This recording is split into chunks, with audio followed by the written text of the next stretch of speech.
Vadodara RTO કચેરીના અધિકારીઓ દ્વારા વિવિધ બ્લેક સ્પોટ ખાતે મુલાકાત લઈ શહેર જિલ્લામાં વર્ષ 2024ના 19 બ્લેક સ્પોટ જાહેર કરવામાં આવ્યા છે।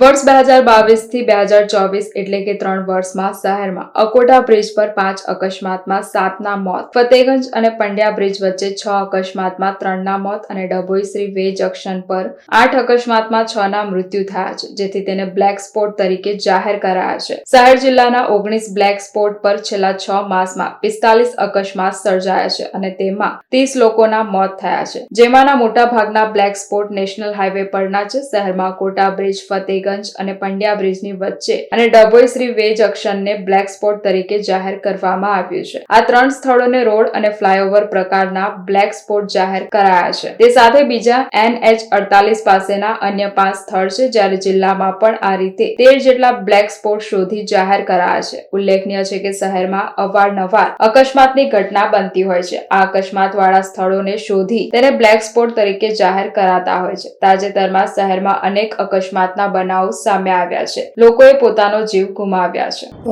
બ્લેક સ્પોટ એ એવી જગ્યા છે કે અમુક 500 મીટરનો વિસ્તાર કે જ્યાં વારંવાર અકસ્માત થતા હોય અને ફેટલ પણ થતા હોય એવી જગ્યાઓ વીએમસી, ટ્રાફિક પોલીસ, NHCI અને તમામ ભેગા થઈ અને સ્પોટની વિઝિટ કરવામાં આવે છે અને ત્યાં જે રોડ એન્જિનિયરિંગમાં શું ખામીઓ છે તેનું ઓડિટ કરવામાં આવે છે અને તે મુજબ ભવિષ્યમાં આ બ્લેક સ્પોટ કઈ રીતે નીકળી જાય અને ત્યાં અકસ્માતો ઓછા થાય તેનું ઓડિટ કરવામાં આવે છે।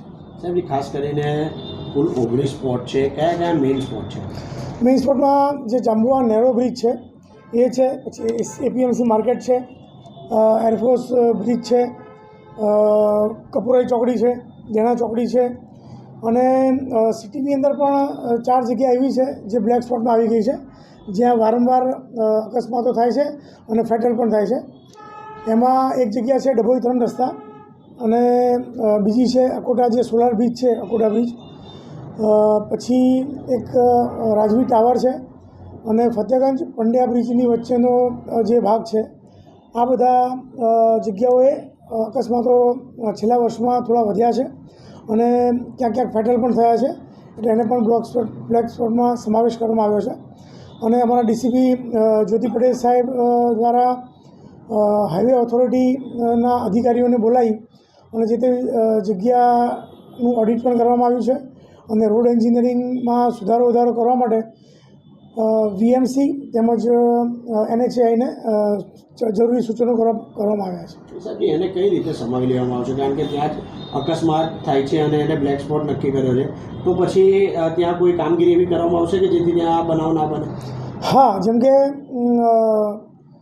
ફતેગંજ અને પંડ્યા બ્રિજની વચ્ચેનો જે રસ્તો છે એ એટલો પહોળો હોવા છતાં ત્યાં એક્સિડન્ટ થાય છે, કારણ કે પંડ્યા બ્રિજથી નીચે આવતો ટ્રાફિક, ઉપરથી આવતો ટ્રાફિક અને ત્યાંથી ફતેગંજ બ્રિજથી નીચે એસટી બસ સ્ટેન્ડ તરફ વળે છે એનો ટ્રાફિક, પોલિટેકનિક તરફ આવતો સર્વિસ રોડનો ટ્રાફિક, ઉપરથી આવતો ટ્રાફિક, એ જે મર્જ થાય છે, ભેગો થાય છે, એવી પરિસ્થિતિમાં આ અકસ્માતો થતા હોય છે। એટલે એનું ઓડિટ કરી અને જરૂરી બોલાર્ડ્સ લગાવવા, જરૂરી ડિઝાઇન કરવી, જ્યાં પિચિંગ કરવાનું છે, રોડ સરખા કરવાના છે, જ્યાં પટ્ટા મારવાના છે, એ તમામ જાતની વિગતો વીએમસીને રિપોર્ટ દ્વારા મોકલી આપવાની છે અને એના આધારે એનું જે રોડ ઓડિટ પ્રમાણેનું કાર્યવાહી થશે તો આગામી સમયમાં એના અકસ્માતો ઘટશે એવું મારું માનવું છે।